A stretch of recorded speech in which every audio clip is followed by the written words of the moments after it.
உண்மை செய்திகள் உடனுக்குடன் கிடைக்கணும்னா மறக்காம நம்ம சேனலை சப்ஸ்கிரைப் பண்ணி வச்சுக்கோங்க.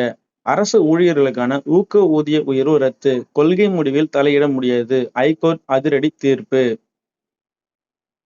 அரசு ஊழியர்களுக்கு வழங்கப்பட்டு வந்த ஊக்க ஊதிய உயர்வு சலுகையை ரத்து செய்த அரசின் கொள்கை முடிவு செல்லும் என்று சென்னை உயர்நீதிமன்றம் தீர்ப்பளித்து உள்ளது.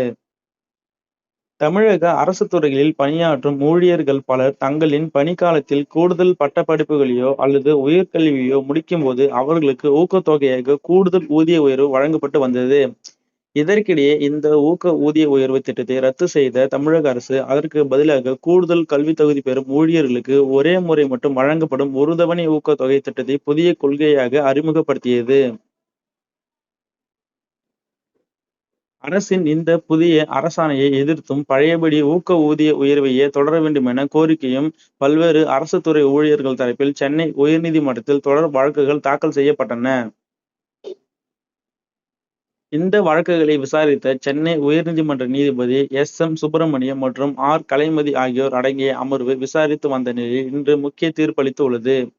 நீதிபதிகள் தங்களது உத்தரவில் குறிப்பிட்டதாவது, அரசு ஊழியர்களுக்கு வழங்கப்படும் சலுகைகள் மற்றும் ஊக்கத்தொகைகள் குறித்து முடிவெடுப்பது அரசின் கொள்கை சார்ந்த விஷயமாகும். நிதிநிலை மற்றும் நிர்வாக தேவைகளை கருத்தில் கொண்டு அரசு எடுத்த இந்த கொள்கை முடிவை சட்டவிரோதமானது என்று கூறிவிட முடியாது. சலுகைகள் என்பது ஊழியர்களின் சட்டப்பூர்வமான உரிமைகள் அல்ல. எனவே ஒரு சலுகை அரசு ரத்து செய்த பிறகு அதை மீண்டும் தங்களுக்கு வழங்க வேண்டும் என்று அரசு ஊழியர்கள் தங்களின் உரிமைக்காக கோர சட்டத்தில் இடமில்லை. அரசின் கொள்கை முடிவுகளில் நீதிமன்றங்கள் தன்னிச்சையாக தலையிட முடியாது என்பதை சுட்டிக்காட்டிய நீதிபதிகள் அமர்வு, ஊழியர்கள் தரப்பில் தாக்கல் செய்யப்பட்ட அனைத்து மனுக்களையும் தள்ளுபடி செய்து வழக்குகளை முடித்து வைத்தது.